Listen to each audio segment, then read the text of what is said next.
5 பாராளுமன்ற அண்ணா தயவு செஞ்சு அமைதியா உட்காருங்கண்ணா. அது ஒரு பூத்து கூட்டம், தயவு செஞ்சு அமைதியா உட்காருங்க.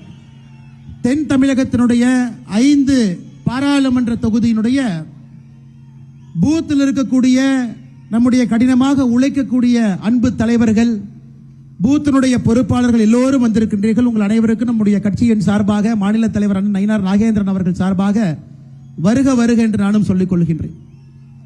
அன்பு சொந்தங்களே, நம்முடைய உள்துறை அமைச்சர் மரியாதைக்குரிய அமித்ஷா அவர்கள் உங்களை எல்லாம் சந்திக்க வேண்டும். பாரதிய ஜனதா கட்சியினுடைய போராளிகளை, போர்படை தளபதிகள் ஒரு சண்டை என்று வரும் பொழுது அந்த படை தளபதிகள் முன்னாடி இருந்து அந்த சண்டையை நடத்துவார்கள்.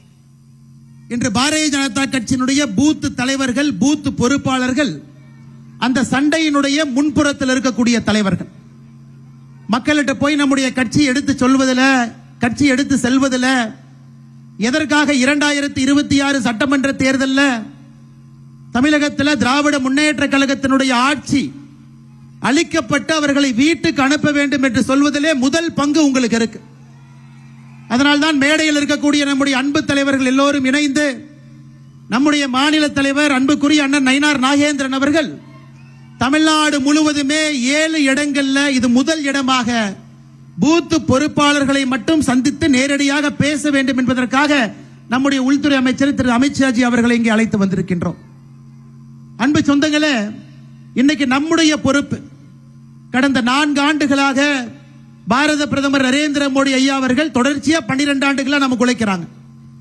2021 தொடர்ச்சியா உழைத்துக் கொண்டிருக்கின்றார்கள். ஆனால் அடுத்த 8 மாத காலம் பாரத பிரதமர் நரேந்திர மோடி அவர்களுக்காக, நம்முடைய கட்சிக்காக உழைக்க வேண்டிய பொறுப்பு இந்த அரங்கத்தில் இருக்கக்கூடிய உங்க ஒருத்தருக்கு இருக்கு.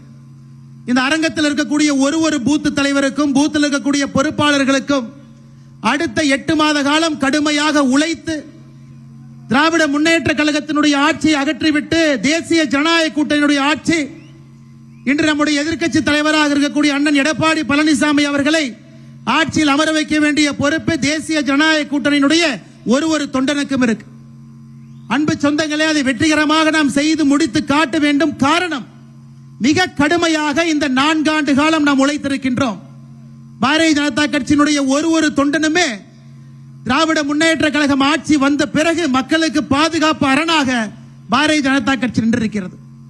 எத்தனையோ நபர்கள் கைது செய்யப்பட்டு சிறைக்கு சென்றிருக்கின்றோம். மக்களுக்காக போராட்டத்தை நடத்தி இருக்கின்றோம். எத்தனையோ பேர் 14 நாட்கள் 30 நாட்கள் ஜெயிலில் இருந்திருக்கிறீங்க.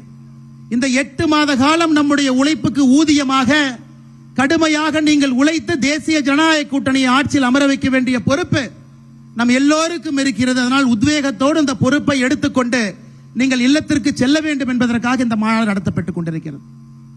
நம்முடைய முதலமைச்சர் ஐயா மு க ஸ்டாலின் அவருக்கு எதை பார்த்தாலும் பயம். ஆர்டிகல் 370 பயம், புதிய கல்விக் கொள்கை பயம், PMC பள்ளிக்கூடம் பயம், எதை பார்த்தாலும் பயந்து கொண்டிருக்கக்கூடிய முதலமைச்சராக ஸ்டாலின் அவங்க இருக்கிறாங்க. ஏன் நேற்று லோக்சபாவில் நம்முடைய உள்துறை அமைச்சர் அமித்ஷா அவர்கள் 130 சட்ட திருத்தம், 130வது சட்ட திருத்தத்தை கொண்டு வராங்க. ஊழல் செய்திருக்கக்கூடிய அமைச்சர்கள், முதலமைச்சர்கள் சிறைக்கு செல்லும் பொழுது 31வது நாள் பதவி இருக்காது. அதற்கும் பயம். எதை பார்த்தும் பயந்து இருக்கக்கூடிய முதலமைச்சரை நிரந்தரமாக பயம் இல்லாம வீட்டுக்கு அனுப்ப வேண்டிய பொறுப்பும் நமக்கு இருக்கிறது. அன்பு சொந்தங்களே, மக்கள்கிட்ட பூத் அளவில் ஒரு பக்கம் பாரத பிரதமர் நரேந்திர மோடி அவருடைய ஆற்றல் மிகுந்த ஆட்சி. இன்னைக்கு யோசிச்சு பாருங்க, தமிழர்களுக்கு எவ்வளவு பெருமை, தொடர்ச்சியாக தமிழ் மக்களுக்கு எவ்வளவு பெருமைகளை கொடுத்துக் கொண்டிருக்கின்றார்கள். பாராளுமன்றத்தில் செங்கோல் ஆரம்பித்து தொடர்ச்சியா பேசலாம். திருக்குறளை உலகம் முழுவதும் எடுத்துச் சொல்வதிலிருந்து கடைசியாக சில நாட்களுக்கு முன்பு மண்ணின் மைந்தர் நம்முடைய அன்புக்குரிய நமக்காக இத்தனை காலம் பாடுபட்ட அண்ணன் CP ராதாகிருஷ்ணன் அவர்களை நம்முடைய இந்திய தேசத்தினுடைய துணை ஜனாதிபதியாக உயர்த்தி நம்முடைய கட்சி அவருக்கு தேசிய ஜனநாயக கூட்டணி இன்னைக்கு தேர்தல் நின்று கொண்டிருக்கின்றார்கள். இவ்வளவு பெருமைகள் நமக்கு கிடைத்துக் கொண்டிருக்கிறது. தொடர்ந்து தமிழனுடைய பெருமை உயர, தமிழ்நாடு தொடர்ந்து வளர்ச்சி பெற இந்த 4 ஆண்டு காலமாக வளர்ச்சி இல்லாம இருக்குதுங்க ஐயா. குடும்பம் மட்டும் வளர்ச்சியில் இருக்கு. அதையெல்லாம் மக்கள்கிட்ட நீங்க எடுத்து சொல்லணும். நம்முடைய 12 ஆண்டு காலம் ஆட்சியினுடைய சாதனை, 4 ஆண்டு காலம் திமுக ஆட்சியினுடைய வேதனை, இதை இரண்டையும் எடுத்து சொல்ல வேண்டிய பொறுப்பு இந்த அரங்கத்தில் இருக்கக்கூடிய ஒரு பாரதிய ஜனதா கட்சியினுடைய தொண்டனுக்கு இருக்கு. அதனால்தான் பொதுமக்கள் இங்க வரலீங்க. கட்சியினுடைய பூத்தில் இருக்கக்கூடிய தலைவர்கள், பூத்தில் இருக்கக்கூடிய தொண்டர்கள், எவ்வளவு பெரிய கௌரவம் பாருங்க. உள்துறை அமைச்சர் பூத் அளவுல பணி செய்யக்கூடிய தொண்டர்களை பார்த்து பேசுவதற்காக வந்திருக்கின்றார். எந்த கட்சியில் இது நடக்குங்க? அதனால் நம்முடைய பொறுப்பை உணர்ந்து மிக கடுமையாக நாம் பாடுபட்டு 2026 ஒரு நல்லாட்சி, தேசிய ஜனநாயக கூட்டணியுடைய ஆட்சியை கொண்டு வர வேண்டிய பொறுப்பு இருக்கு. அதை நாம் அனைவரும் சேர்ந்து நிறைவேற்றி காட்ட வேண்டும். மற்றும் ஒரு முறை இந்த நிகழ்ச்சிக்கு பெரும் திரளாக இவ்வளவு கூட்டம் உள்ள இருக்கீங்களோ அந்த அளவுக்கு வெளியே இருக்காங்க, அவர்களும் வேகமாக வர வேண்டும். வருவதற்கான வசதியை கொஞ்சம் ஏற்படுத்தி கொடுங்க. உள்ள வந்துகிட்டு இருக்காங்க. மிகச் சிறப்பாக நடக்கக்கூடிய அந்த பூத் மாநாடு முதல் மாநாடாக திருநெல்வேலியில வெற்றி மாநாடாக ஆரம்பித்து தமிழகம் முழுவதும் இன்னும் 6 மாநாடு.